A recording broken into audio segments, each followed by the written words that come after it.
High প্রিয় বন্ধুরা, তোমরা সবাই কেমন আছো? আশা করছি ভালো আছো আর সবাই ভালো থেকো। আর আমি সেরকম একটা ভালো নেই, দেখতেই পাচ্ছ ঠিকঠাক ভিডিও দিতে আমি পাচ্ছি না, তার কারণ শরীরটা প্রচুর অসুস্থ।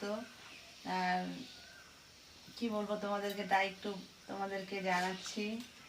আর দেখো নিচে বসে রান্না করছি, টেবিল থেকে গ্যাস নিচে নামিয়ে নিয়েছি, তার কারণ আমার দাঁড়িয়ে থাকতে একটু কষ্ট হয়, তাই নিচে বসেই আমি রান্না করি।